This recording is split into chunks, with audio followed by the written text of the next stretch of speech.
We're going to do that again with the left hand.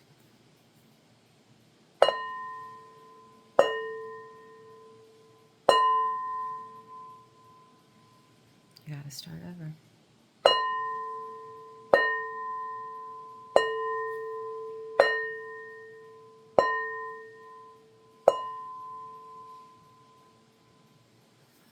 There you go.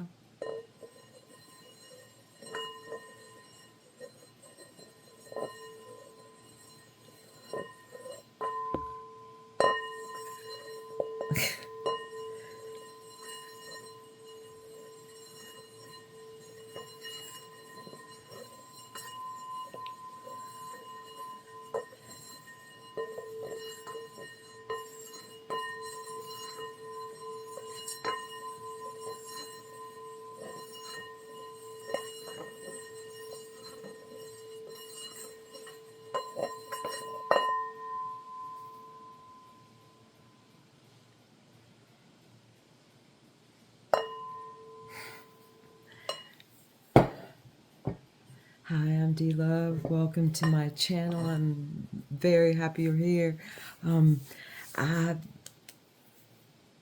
We're here to talk about nakedness and vulnerability in relation to the Devil card. This is the third of an 8-part series I'm doing called Interviewing the Devil, or it's Questions for the Devil, however you think of it.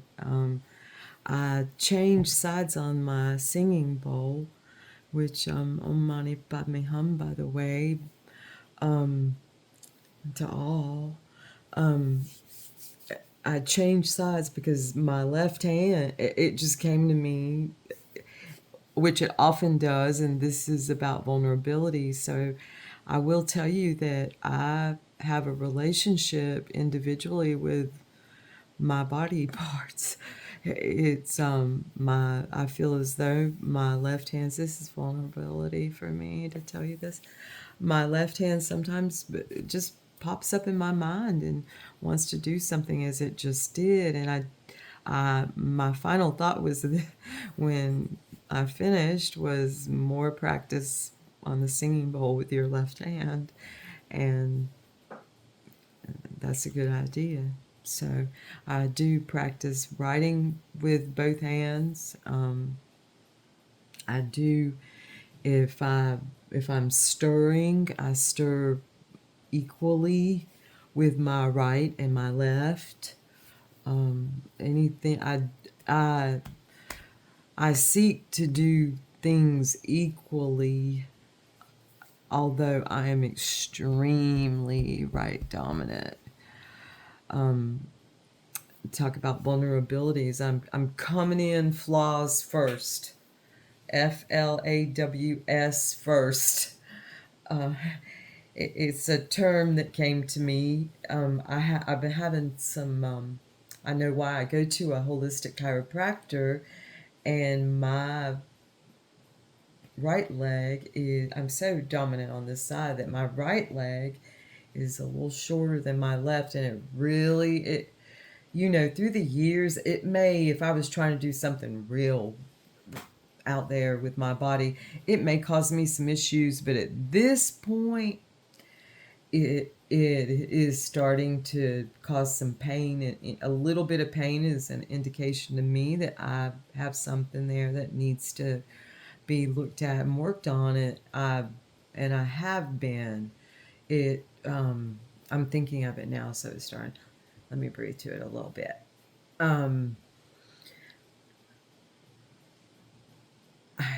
Whether this is placebo or no, it seems to work, and it's part of vulnerability for me, to acknowledge my flesh and the humanity of it.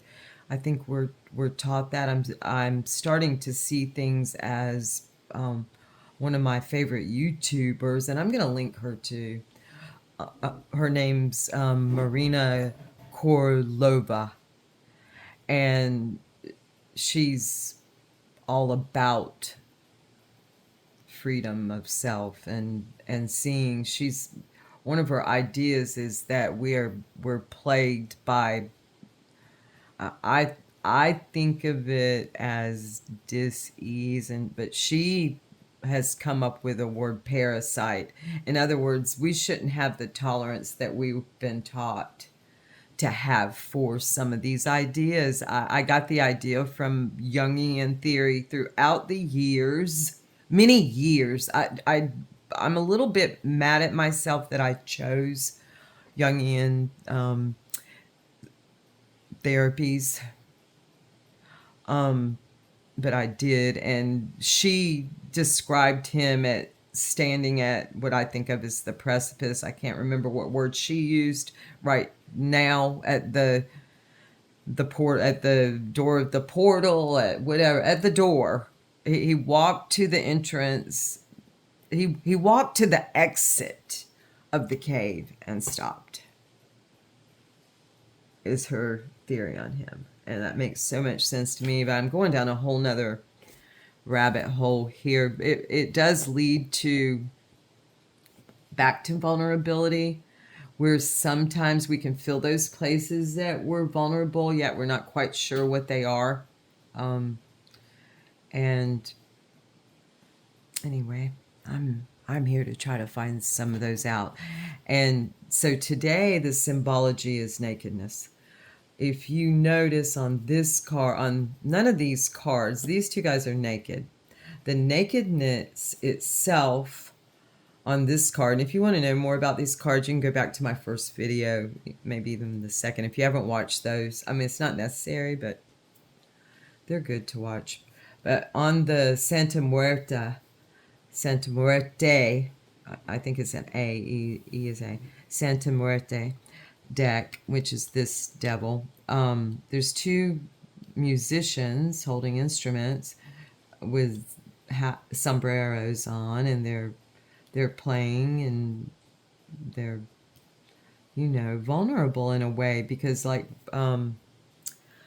this reminded me of Bob Dylan. I'm pretty sure this quote is attributed to him. I think it was written somewhere, although it's been used as, it's been attributed to other people also. And it says,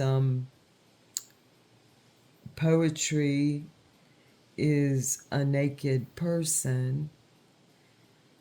Some say I'm a poet. And that, Bob said that, Bob Dylan. And so to me, the vulnerability here, I feel like crying. The vulnerability here is in the art itself. Hell, Hestia. The vulnerability here and here are the same, and it's in the nakedness itself, and in the I did not bring up the lovers. I could have brought out the lovers card and showed where they were naked and bound to whatever, perhaps conceptions, misconceptions. You bind yourself to, I've bound myself to some tenets that have served me well. We bind ourselves to service in some ways. I seek to live a boundless life, yet we are bound in monism, simply by onism. The human body binds us. So at this point, there's binding, and acknowledging that binding is it helps. That doesn't mean it can't be expanded. There's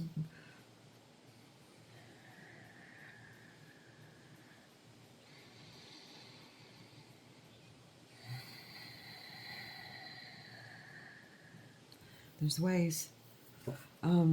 Also, the vulnerability is shown in the unevenness of the breasts. There's vulnerability in that. There's vulnerability in bearing our what we think of as our ugliest parts. And that brings me to what I'm going to read. I'm going to read this real quickly and then go on with this read this 3-card read. I'm reading from Lon Milo DuQuette's book, Understanding Aleister Crowley. I used to call him Crowley, and I just can't get out of it for some reason. I think that was actually how it was pronounced. He wanted it to be Crowley, is what I understood early on. Yet I do not know, and I seek to make him feel comfortable with his own name. I would want to be called Crowley too. I did it right there. I did it again instead of Crowley. Crowley. No, I didn't do it. See, I confused myself because they both seem the same in some way to me. Anyway, it's understanding his. I feel vulnerable.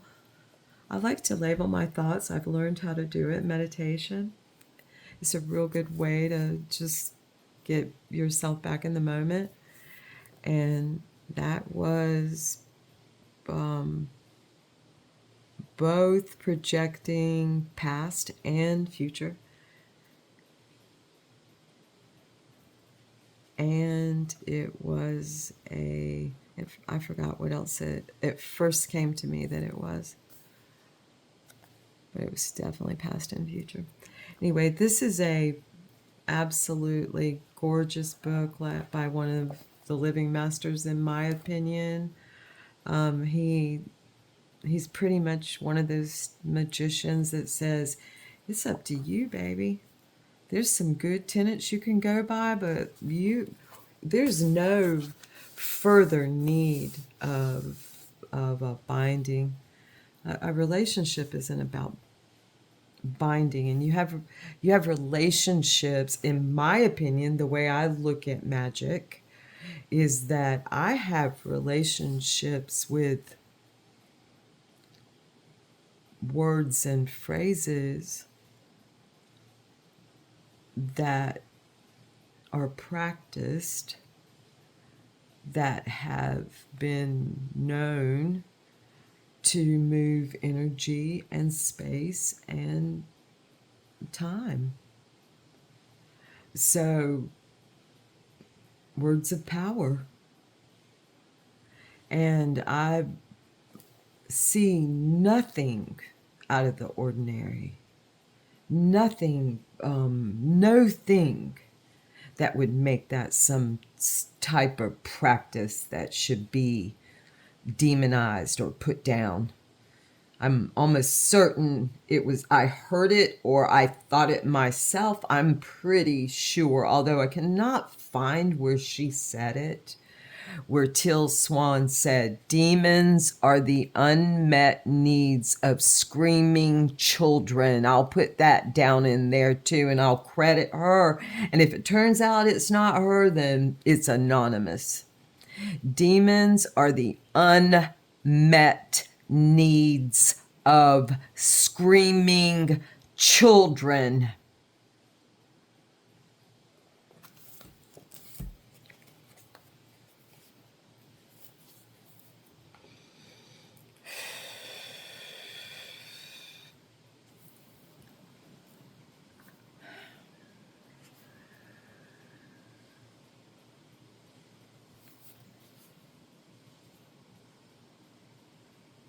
These are Crowley's words.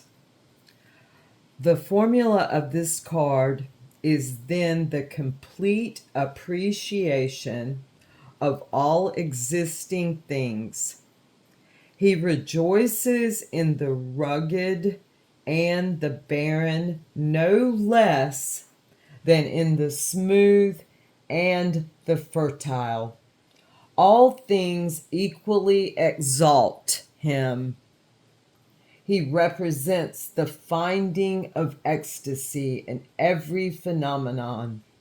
However naturally repugnant, he transcends all limitations. He is Pan. He is all.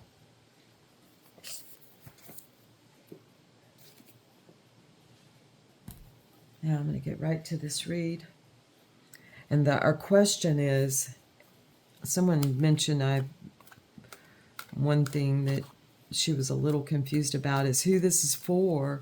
It's for whoever wants it to be for them, and If you find it, it finds you. You come to it, it comes to you. Somebody tells you, you hear a little part of it, then later on, I mean, it's for whatever, whoever. It's for however, whatever.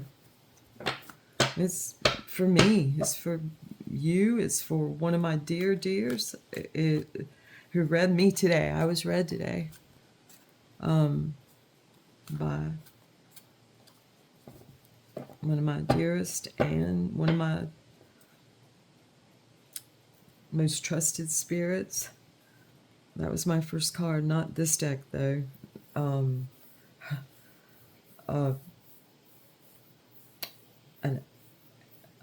I even think older than Aztec. I'm not even sure, but there were council, Council there, and there were, from what I was told, and from what I felt, and from what I saw, there were advocates. There's advocates here now, although I feel a little bit vulnerable, a little alone. It's impossible. I mean, just my own body parts make me not alone. The birds outside, the light from the candle, the fact that I have begun to really hug trees. And so the question is, where are we as the community? Those of us like-minded, we're going to think of community as almost like co-op. That's a theory of many who would like to see no government, as I would. The word is anarchy. It also can be looked at as self-government. One idea of a group of anarchists is that we can do things cooperatively without government forcing us, or, oh, there's the lovers. Yeah, there's vulnerability in making choices.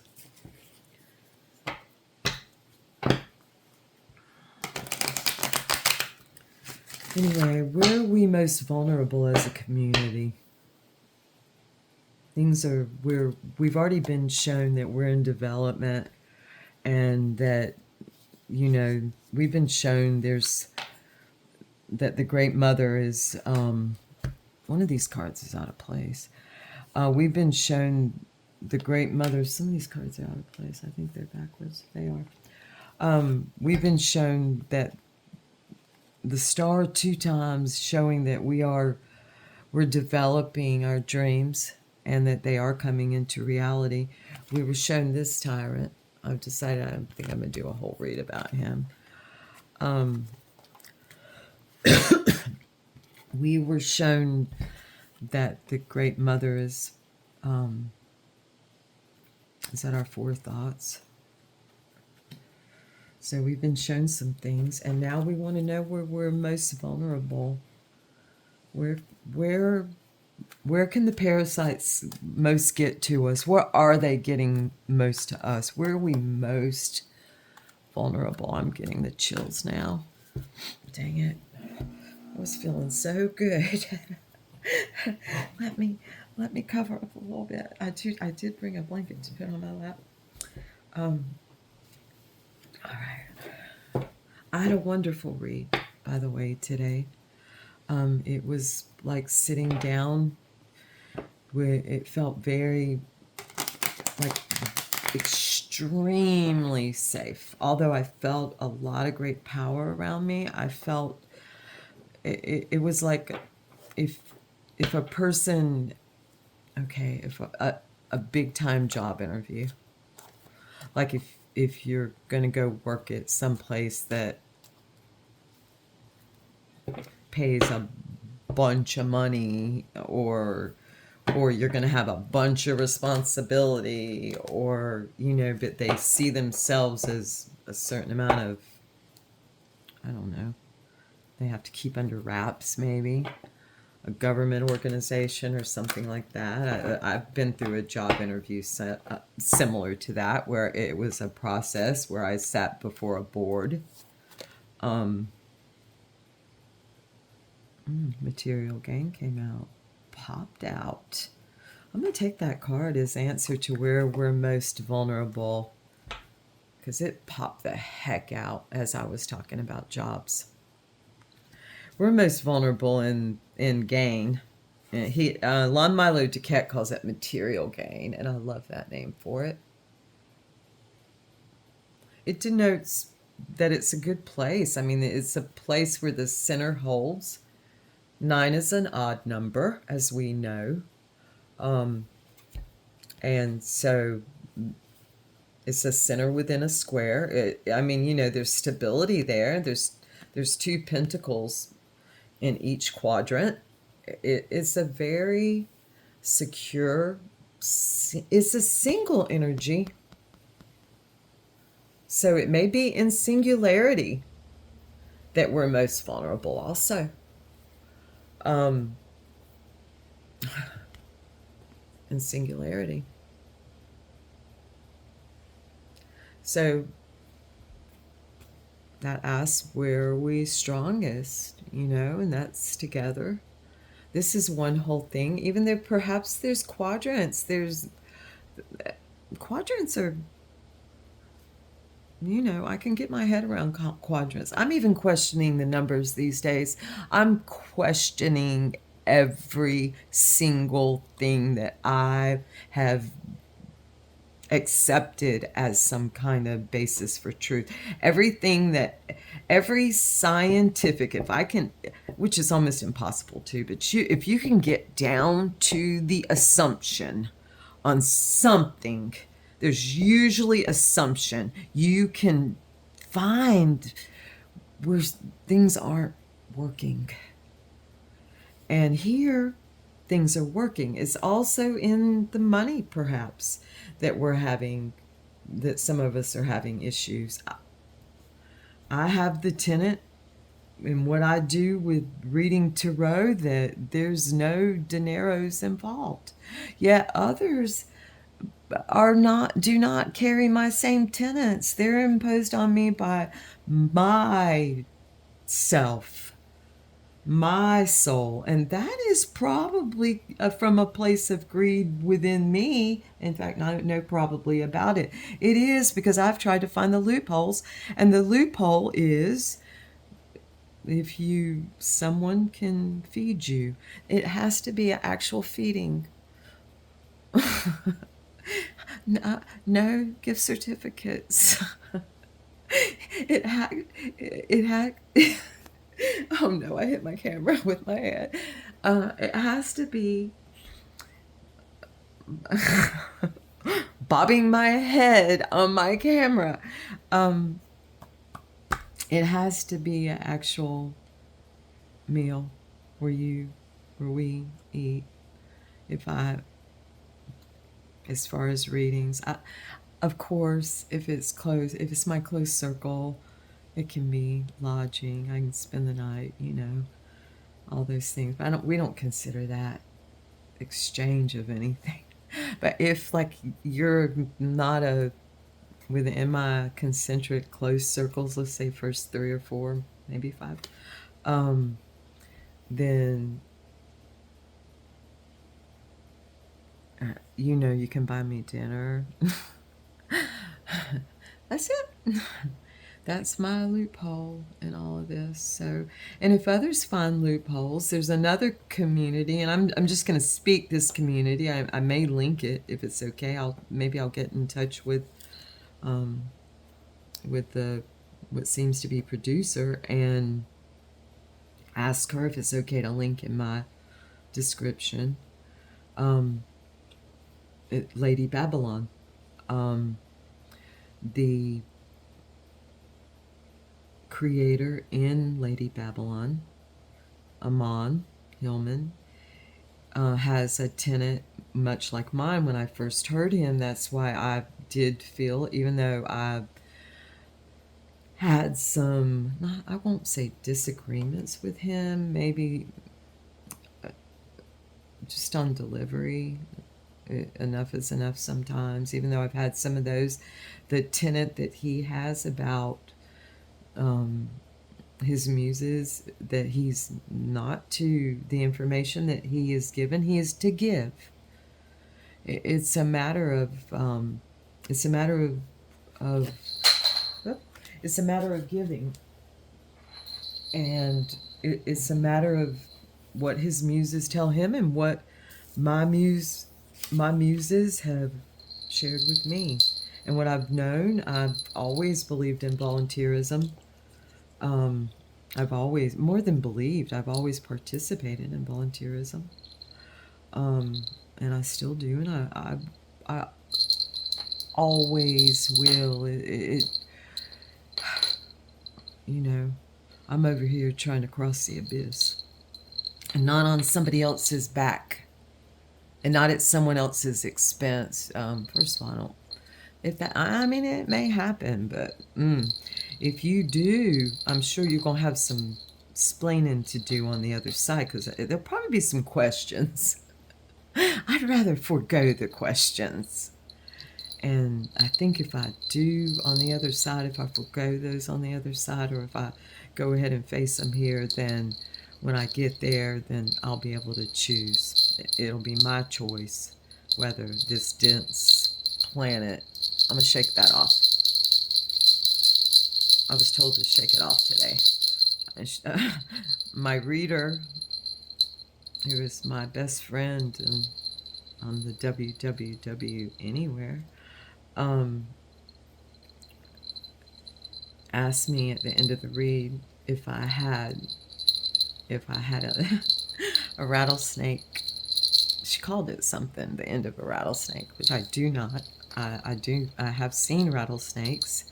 I saw one that had been killed pretty recently because it still had the reflex to bite. I saw its body when I was a kid. And then my sister and this guy named, can you say somebody's name? His name is Ray Hale. I can't help but to say it. Ray, R-A-Y, Hale, H-A-L-E, Ray Hale.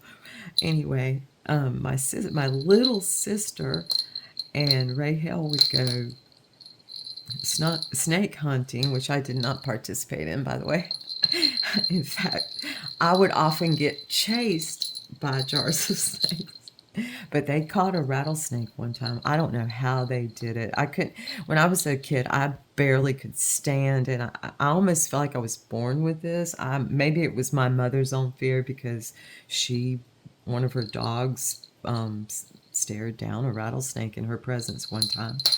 Maybe it was her fear of rattlesnakes that I internalized, because she was traumatized with me, which I know I've shared, but her trauma at that point was probably all consuming, including the snakes. But even as a tiny girl, I remember I could not even touch a picture of the snake. So my sister had my number. It was probably a good thing. Anyway, I don't even remember why I told you this. It's about snakes.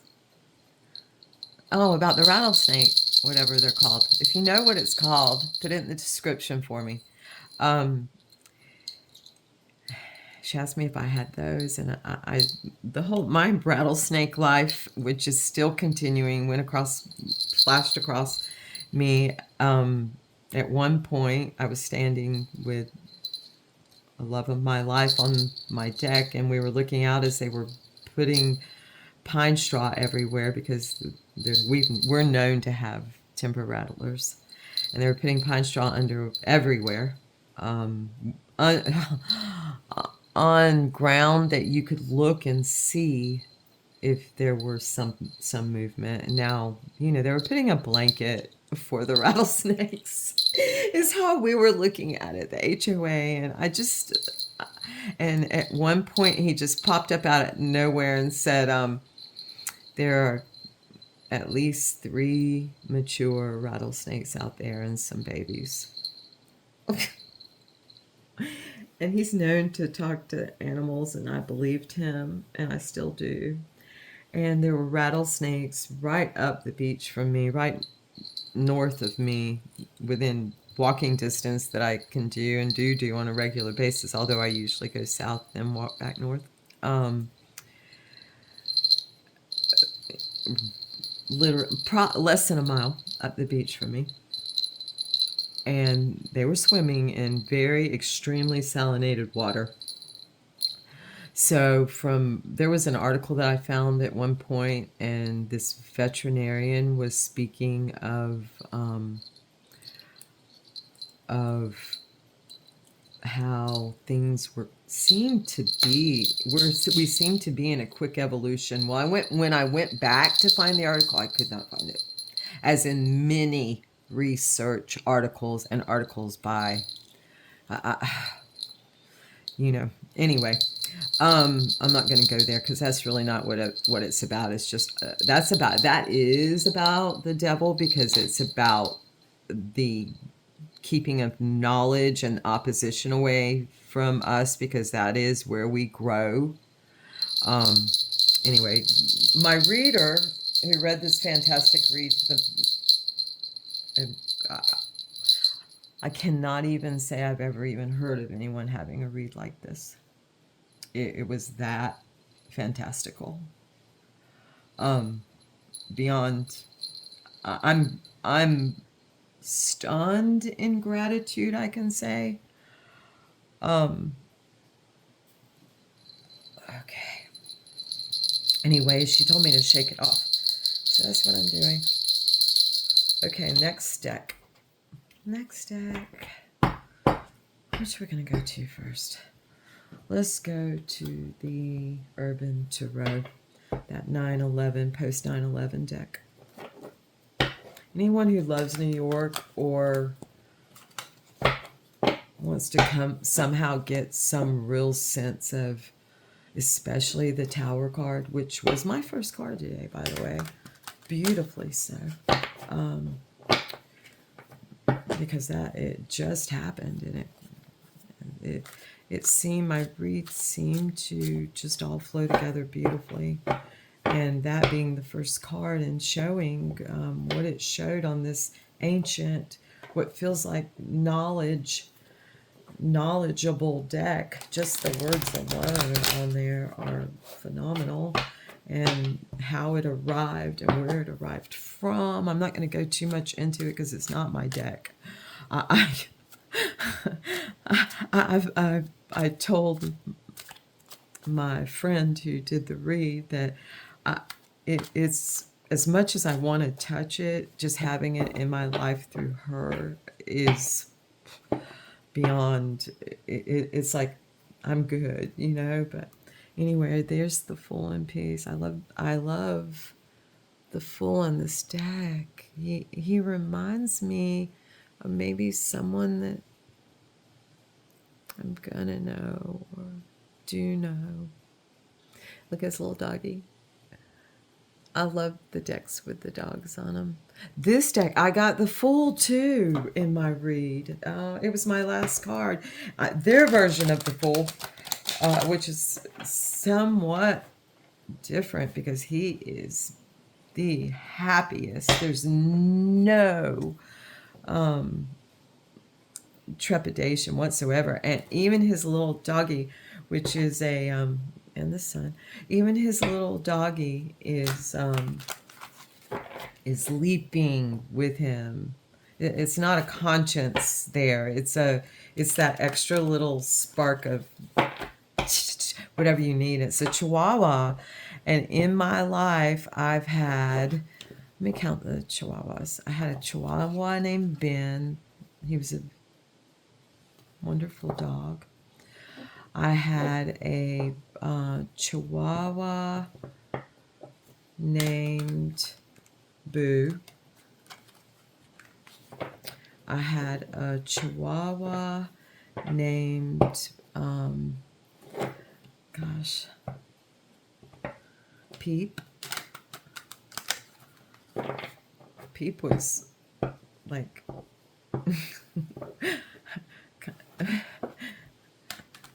I'm not even going to go what I think.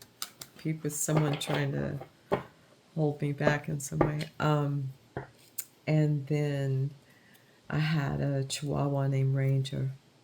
So I've had 4 Chihuahuas that have been my own, and my husband, his whole life there was a Chihuahua in the home. He had asthma as a very small child, and his mom was absolutely certain, so certain that she ended up having it documented that by Duke University, I think I have the paperwork somewhere. She ended up having it documented that he was that was a habit. I called him my husband. I take that back because that is no longer true. He was my husband here on this earth. He was the only husband probably he's the only man I'll ever sign any on record papers with. Let's put it that way. Unless it's a deed. Anyway, his mother had it documented. I'm gonna have to see if I have these papers. I'm almost certain I do. She had it documented at Duke University Hospital that her son became better. His breathing was better because she purchased a Chihuahua and it slept in the bed with him. And she wanted it documented. She wanted it documented. I happened to share a birthday with her, by the way. You should have seen his face when he heard my birthday. Oh my. Okay, guys. The 5 of discs and this card is ailment, and that just came up. I need to pick a card. The question is, I haven't even asked this deck the question. The question is, where are we most vulnerable? And it may be in our health. That came up. Seems like I'm seeing a lot of discs. It's earthly matters. So if this is going the way it feels, earthly matters, our vulnerability, I would say we good. But we're about to see. I mean, maybe we really do share vision and passion as a full community, as a whole, as the inhabitants of this planet, as we know it at this point. I mean, a shift is happening. The other night in Lady Babylon's last broadcast, I'm gonna call it a broadcast, which you can see it, Lady Babylon, Amon suddenly stopped, and I saw and felt a shift as his head was lowering, and I also felt it. If anyone who has direct communication with him wants to tell him that, then please do. I better turn the Hermit right side up, because it's upside down. 2 cards upside down. We're going to fix them. The Princess of Cups. Costume designer. That was upside down. And so was the Hermit. So maybe we got our show and our going inside a little confused in some way. I'm gonna move these around a little. I'm shaking. I started shaking again when I said that.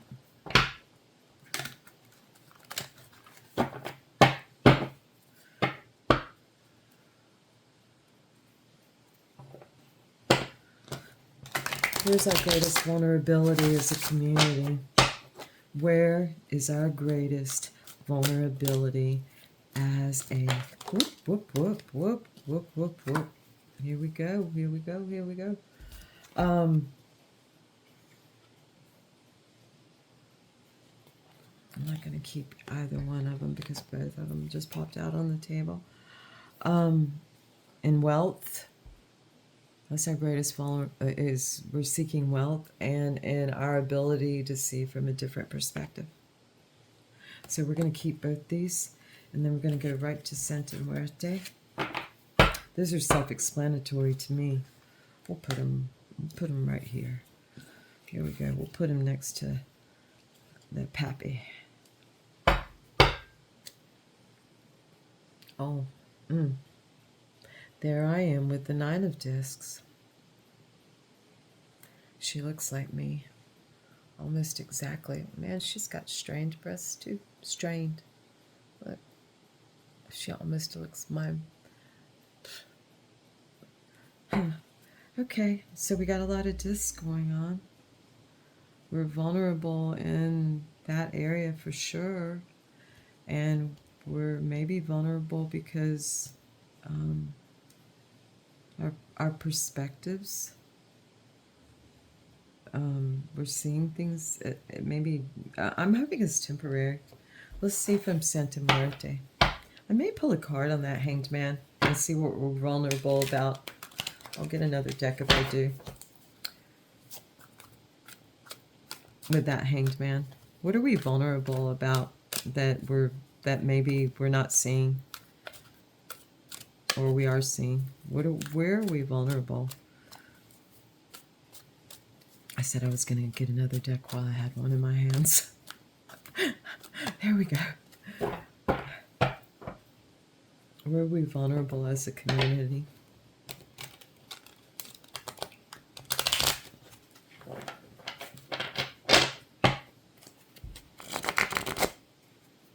Where are we vulnerable? I'll put these over here together so I can shuffle here and you see me. I'm not sure what time it is, but after I had my read, I just got on the couch. I was like, it just came over me. I was exhausted. And then my tattoo guy, who I work with and who we, speaking of money, no money exchanges hands with us.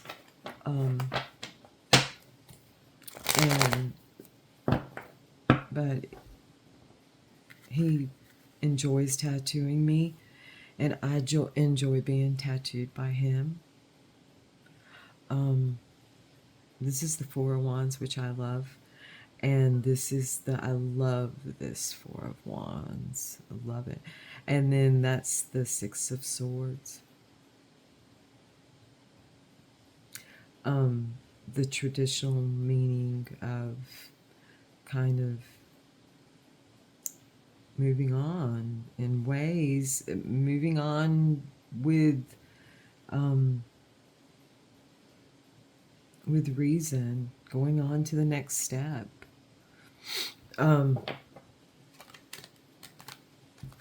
Anyway, he called me and was like, what you doing? You want a tattoo? You know. And there's certain things I just don't say no to, like tattooing.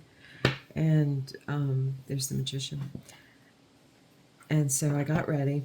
And it took me a bit. He was like, let me know when you're on the way. I let him know. And I went down to my car. There was like still a feeling of warmth. It was around 6 p.m. The sun was, starting to go down where it was hitting my car. And I put my top down and I sat there and I basically, sitting upright, I woke up in an upright position. Sitting upright, I just nodded out. And when I woke up, it was 6:30. And I called Cody and I was like, it's probably best for me just to go on in and take it upstairs. And I did, but the little bit of sleeps that I had, it's like now I'm awake and it's probably, oh my gosh, is it 5 o'clock in the morning? I'm showing you my vulnerability. I'm showing my vulnerability to the whole world. That's okay because I'm off tomorrow. It's a Monday and I'm off because I'm off on Sunday and Monday usually. Anyway,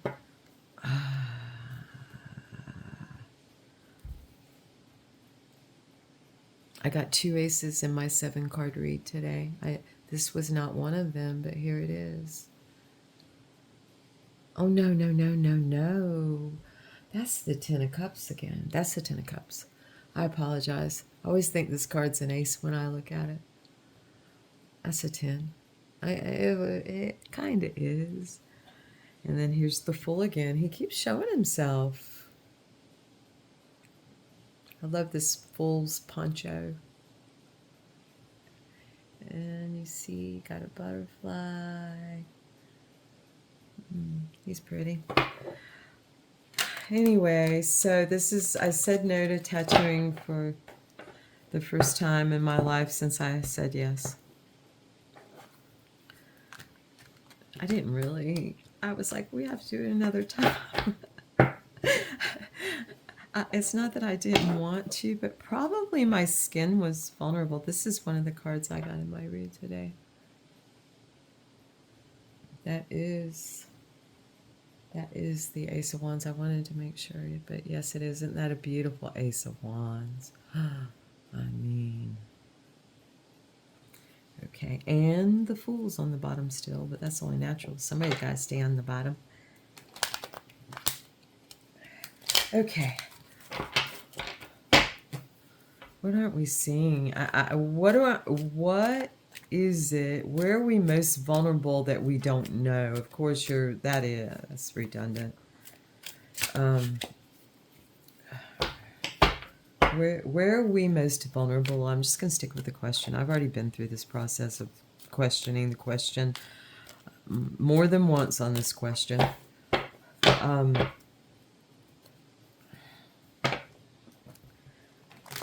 Can I be more distinct? If so, put it in the comments if you know how. Where are we our most vulnerable as a community? Where can the adversaries, perhaps that mirror us and we mirror them in opposition, where are we most vulnerable to them? What some call enemies. Got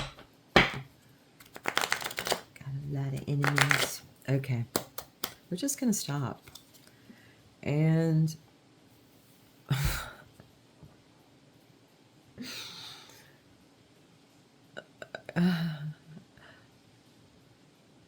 within ourselves, I guess. I mean, it's an image of her. We're each most vulnerable. It's an individual vulnerability, and there's just no way to know. There's no way to know everywhere to shore up or when someone. It's surprising sometimes. One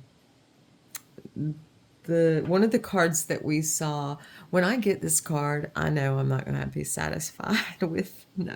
I'm going to find a place of satisfaction, but I'm just going to keep looking just like she is. I'll just keep looking at myself. She looks like me, actually.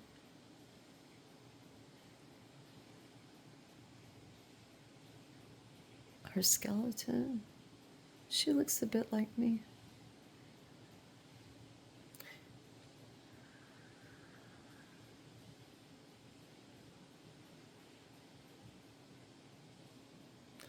This is it. That's where we're most vulnerable.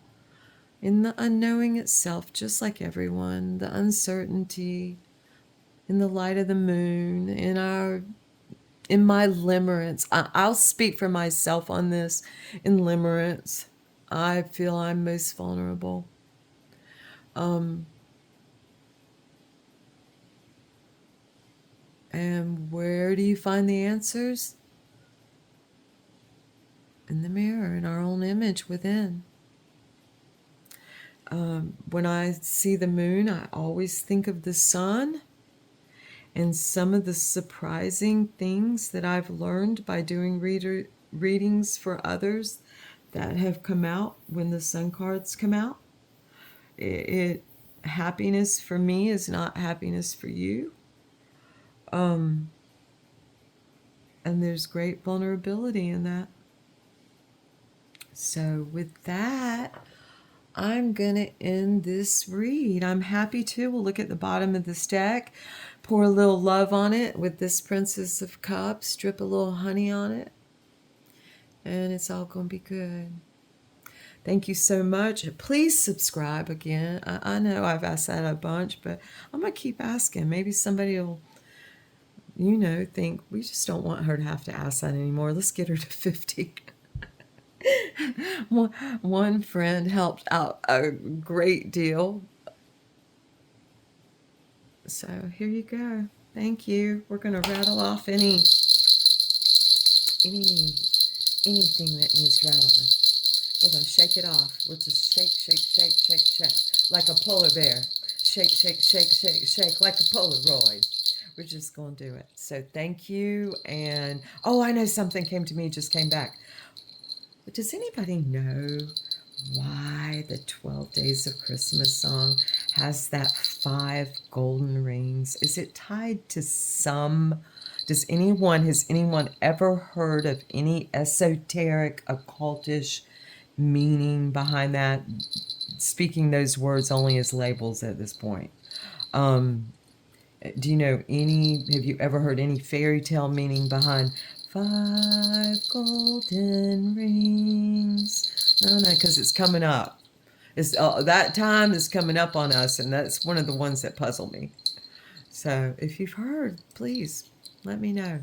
Thank you, and thank you, and thank you. And I'm going to go lay down. Thank you.